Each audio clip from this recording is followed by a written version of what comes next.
I'm getting damn tired of our director. Can you pause before you say staff for emphasis? Give me some more emotion on the now? Maybe if the writers were better, it wouldn't sound like a computer was reading the lines. Don't get me started on the writers. I did 10 takes in the freezing cold in my skivvies yesterday. Who has a guy run around in the snow in a loincloth? Bunch of hacks they are. You two got it easy. Can you give me some more cleavage? I'm wearing armor for fuck's sake. You can't do bloody cleavage in an iron corset. If we get a sequel, I'm having my agent ask for a raise and a piece of the action. Howdy, welcome to Fooders Flims, and welcome to Sable Mane Behind the Scenes. I had a request to show what recording software I used, and I took it to mean what kind of software I used to edit too, I guess. And I guess the first thing I should mention is that I've got a fairly old computer that I got for like $800 3 years ago. I mean, it's a Ryzen 5 2600, and I added some RAM to it, so it's got 32 gigs of RAM. And I got a GTX 1650 in it. It's just a mediocre computer by any stretch of the imagination. It's not very good, but it plays all the games that I play, and obviously I don't play any competitive shooters. But it plays all the games I play on the highest graphic settings, and that's all you need. You don't need a sexy gaming rig to record videos. You just don't. It has two 500 gig solid state drives in it, which is nice. And I bought a 3 terabyte passport to keep all the videos on, because you do run out of memory. I will say that. You need something to store all those videos you make on, and that's because that can be a pain. But you know, that's cheap too. I think it cost me under $100 for a 3 terabyte drive. Works great for me. And I record on a mediocre Corsair headset. Cost me about, somewhere south of $50. And more about that later as to why I do that.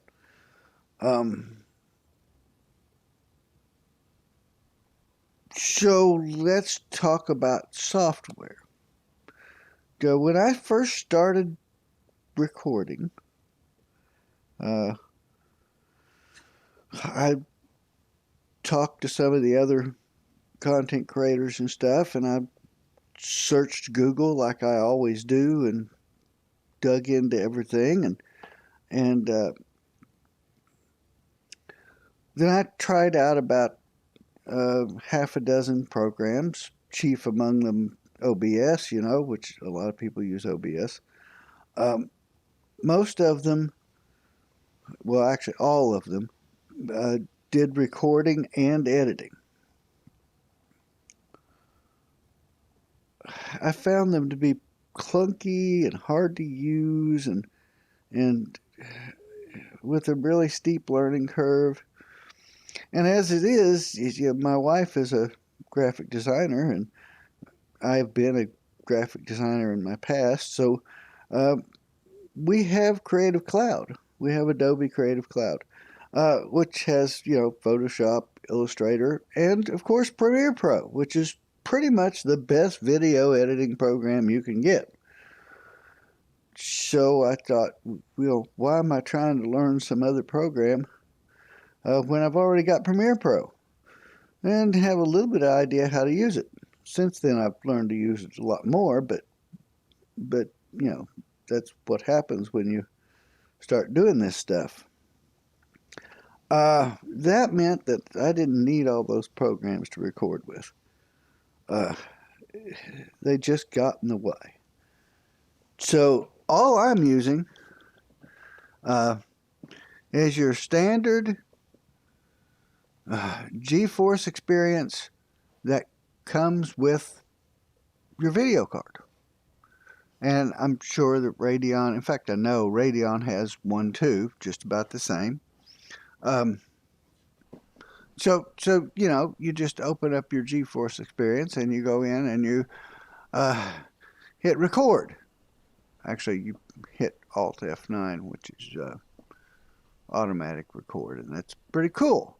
The only thing you really have to remember is to go in to your settings, go down to not recordings. You can set some stuff on recordings, but you know. But the important thing is go down to audio and make sure to record your audio in 2 channels. And you want to set that for 2 channels. You want one for your voice and one for the game sounds. Because if you don't, it's really hard to edit. So anyway, that's all I do. Am I normal? Okay, I'm normal. I'm normal. So anyway, that's all there is to recording. You don't need a great setup. You don't need a bunch of stuff. You don't need to spend a bunch of money. And it's easy.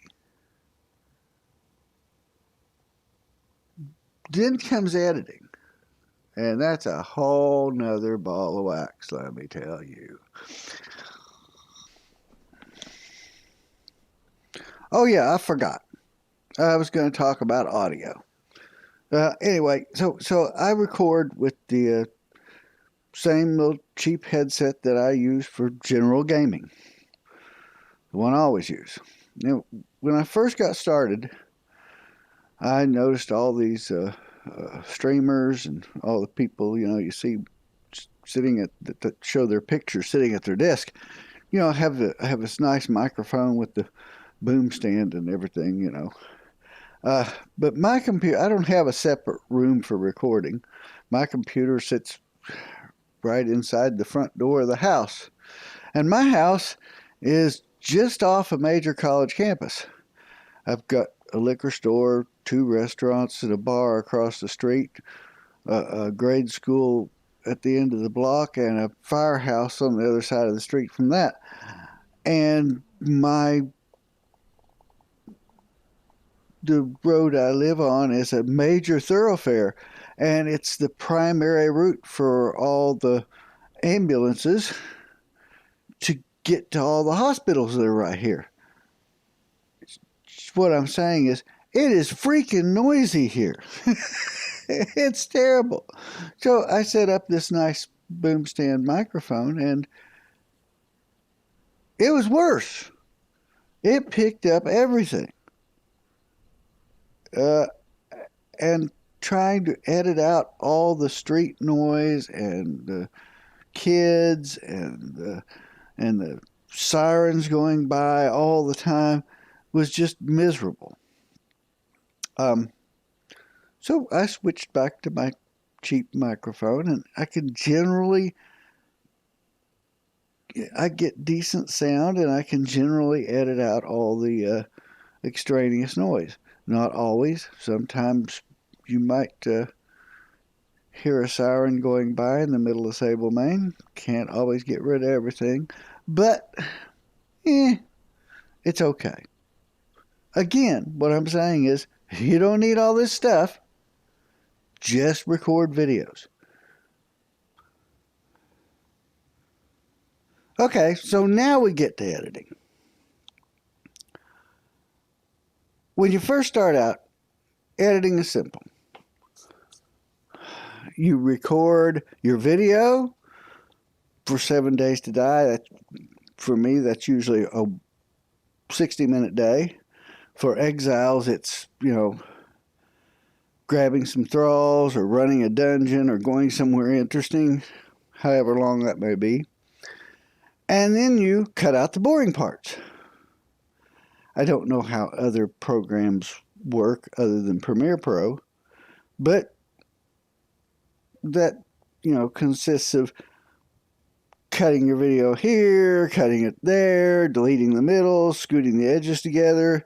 If you want to get fancy, you put in a nice transition like dip to black or page turn, or my particular favorite, Venetian blinds. And you try and get your video down to generally about 30 minutes. Although for me, that my average is usually about 37 minutes, because I guess it's related to the fact I'm a hoarder. I have a really hard time cutting videos too. Anyway, that's pretty much it. I'm pretty certain for that part, every program works the same.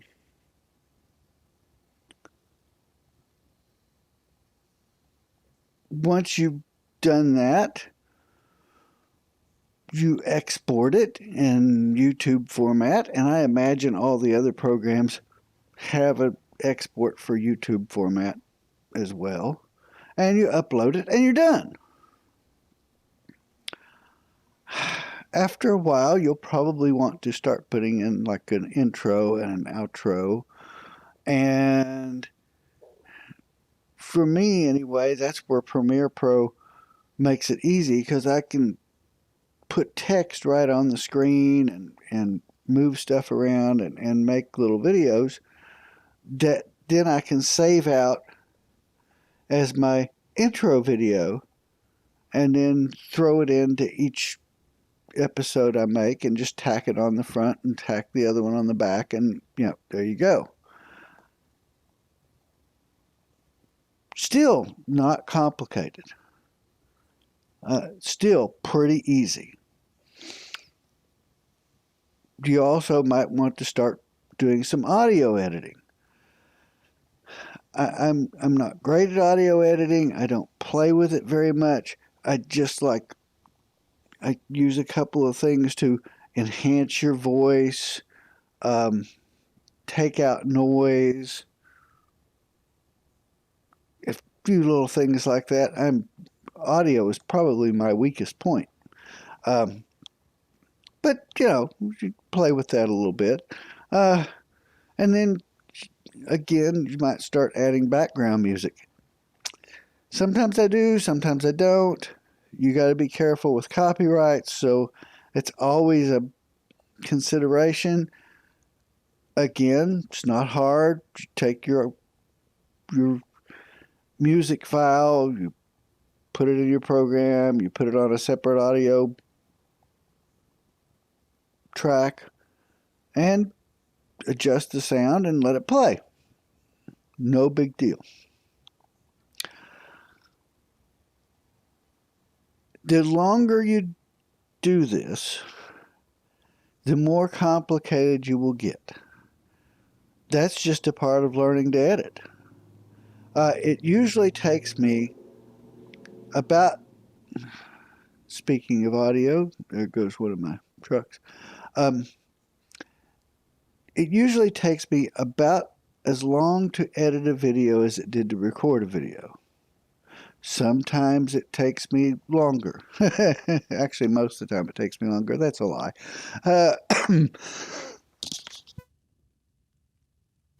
An hour video will take me probably an hour and a half to edit, as I try desperately and fail miserably to hit that 30-minute mark.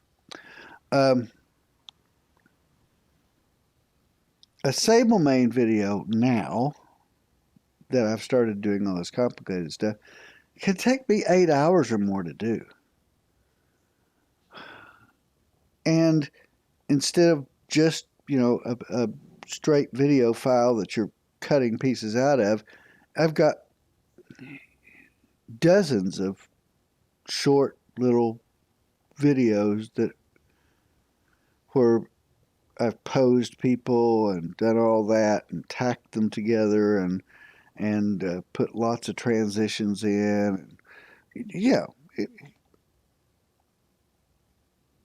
you make quicker cuts and smoother cuts and all kinds of various things, and it just happens organically, so to speak. You start editing videos, you'll start doing fancier stuff with videos because it's cool and it's kind of fun, even though it can be frustrating and hard work too. And yeah, like I said, Premiere Pro is the king. It is easy to work with. Once you learn it, there's lots of stuff. I don't know about any of the others. OBS looked kind of clunky to me, but everybody else swears by it. A lot of people use the GIMP. More power to them. Premiere Pro has the controls that are similar to Photoshop and Illustrator and the programs that I already know. So, and I have it, so that's why I use it. So now we come to a little thing I've tacked on the end. Recently, I got very interested in AI-generated voices and the idea of using them for dialogue. So the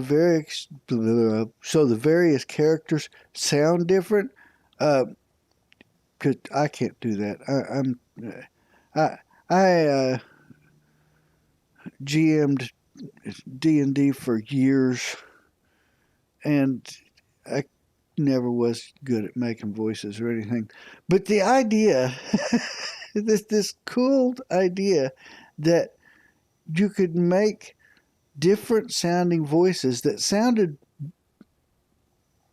reasonably real. I mean, honestly, they're getting better and better, and they get better and better all the time. Was just absolutely cool. So I did a lot of research. Looked at, oh my God, maybe 24 different places that did AI generated or cloned voices. And of course, due to cost, number one, and how well they worked, number two, and how they sounded, number three, that was important, I settled on this place called llElevenLabs. And you can look that up. It's kind of neat. And what it does is you type in text, you type in your dialogue, you type in whatever you want said, and then it generates that text spoken in different voices. It comes for free with so many voices, and then you can pay a little bit more and get more voices and make your own voices. So, in fact, I make my own voices for Sable Mane, what I think she sounds like, and so on. But I gotta say, it is time consuming. You can't just type in a line of text and have it sound real. The voices sound good, but they have no emotion, and their cadence can be really weird. So you have to type in your text with extra commas and extra exclamation marks and question marks and lots of extra periods to make them pause in the right places and to sound like somebody is speaking as opposed to somebody is just reading a line of text. I guess, I guess to be honest, they sound like bad actors reading their lines. And you've got to be the director and say, no, no, no, no, no. Say it like this. It's fun. It's different. I'm not sure how much I'm going to keep doing it because it is so time consuming. But I think it's cool. And I'm kind of hoping that other people will try it. I'd like to see what they can do with it. So anyway, that's it. llElevenLabs. Try it sometime. Write stories and dialogue and have your characters speak them. I think that's great. Anyway, I'm experimenting, and I'm experimenting with how this thing works and doing both playthroughs and sort of RP stuff and having fun with it. And that's how I record. There it is. So thanks for watching. Like and subscribe. Sable Mane may be kind of intermittent here because of the time it takes, but it's going to keep going, at least for the foreseeable future. Happy trails, y'all.